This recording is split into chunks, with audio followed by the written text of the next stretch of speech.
And we're joined now by Develle Morrison with Bosley Real Estate. We're talking real estate in the city of Toronto. But before we get into that, we're going to say hi to Develle. And Develle, tell us about this incredible organization you work with. Oh, thank you so much. So I'm on the board of an organization called Beautiful World Canada. And what we do is we provide university tuition and living expenses for young women in Uganda, Rwanda, Sierra Leone, Zambia, and Ethiopia. Oh, wow.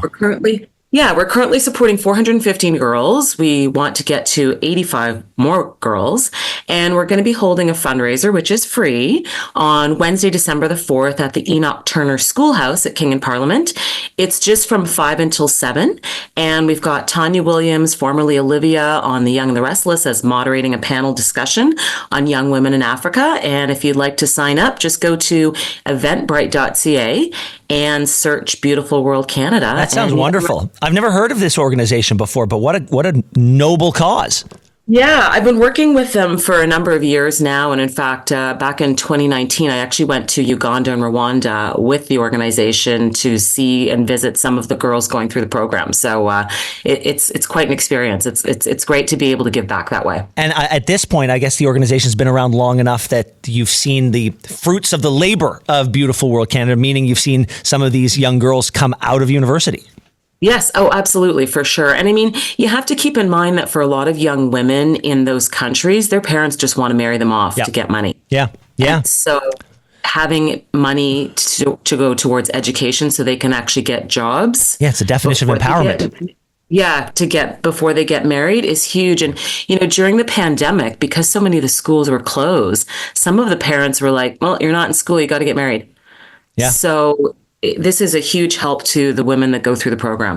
Let's talk about this idea. This notion of being in real estate has been popularized by so many TV shows, and there's so many shows out there that showcase so many different types of people that I think a lot of people who watch them think I could do that. No problem. I can do that. And look, and I've watched Selling Sunset. Those women are, I'm sure, good at a lot of stuff. I don't know that they're good at selling real estate. And so a lot of people think, well, if these idiots can do it, I can do it. But it's not that easy. Yeah, it's true. It's not that simple. I think a lot of people do think that it's quite easy to do because those TV shows make it seem easy. Those TV shows aren't getting into the nitty gritty of what they do. And, one day I took one of my friends along with me and I was like, yeah, so this is my glamorous life.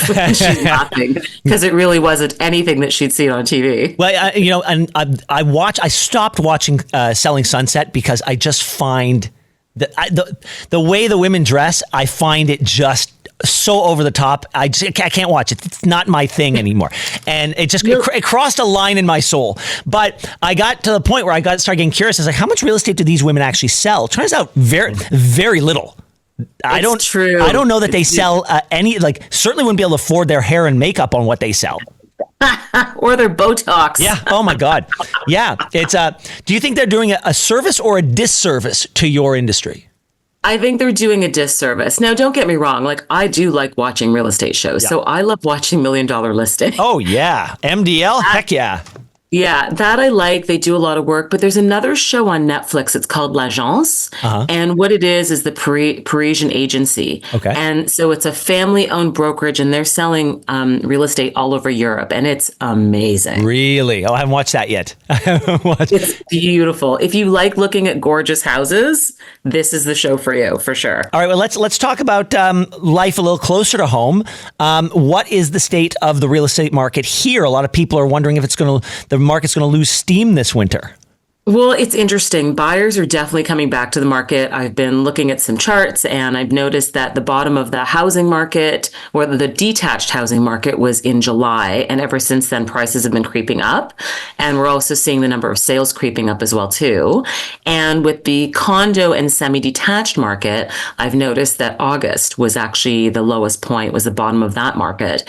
But everything is really creeping back. More buyers are coming out. You can see there's a correlation between all the different rate reductions and more buyers coming to the market. And so we know that, there was a last rate reduction. It was 0.5 percentage point. Now, December the 11th, that's the next rate cut. And I feel confident saying there's going to be a cut. We just don't know whether it's going to be 0.25% or 0.5%. So That will help the market even further.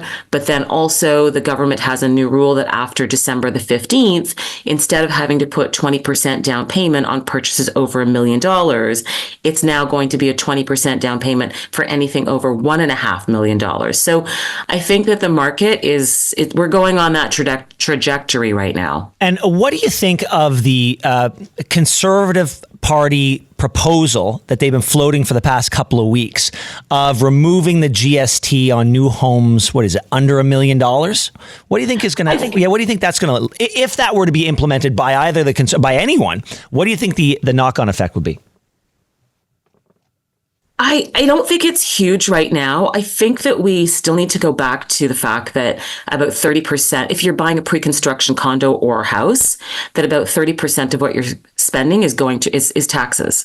Yeah. It's tax money that's going to all three levels of government. Yeah. And so while removing the GST on rental buildings, hey, that's great. Sorry, not rental buildings. It's just regular buildings. That's great, but there's just so much more to be done. Oh yeah, everyone's got their hand in the till. And, exactly. And somebody pointed out to me, they said, the fees and taxes on a condo in Miami are 1/4 what they are in Toronto. And so it might have been you who said this to me. And then someone said, I think you said, does that mean that by certain logic, people would say, well, that means that the condo developers are 4 times greedier in Toronto. And it's like, no, it's the taxes. It's not the people building. It's everybody that precedes them. They're just making everything more expensive. It's the government, you're right, with their hand in the till and quote saying that they want affordable housing. But really, if you could buy a $600,000 condo for $450,000, that's a lot more affordable. Right. And that's all the government taking their hands out of the till. So, it's sort of people talking on two sides of their mouth about, oh, we really want affordable housing. But if you did, there's actually something you could do. I mean, do you know that housing is taxed more heavily than alcohol?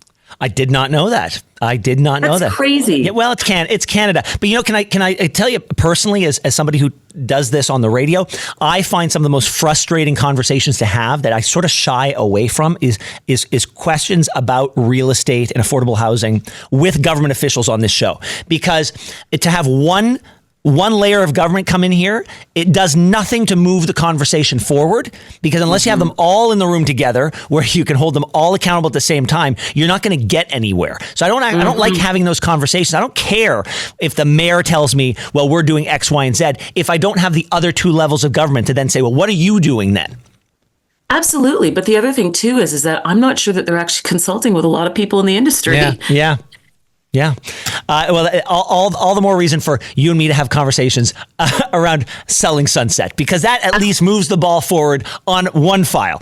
But absolutely. I have a quick question for you, though. Yeah. How late did you stay up watching the fight last night, and now you're here working? Oh, yeah. Well, I was wondering. I thought we'd get more calls about it, but I realized everyone's still asleep. I'm the outlier that woke up. I was asleep by 1 a.m. 1 a.m. up at 5. Oh, no. Oh, there's a nappy wappy in Ben's future. Hey, thanks so much, Devel. I'll talk to you soon. Thanks. Okay, bye. All right.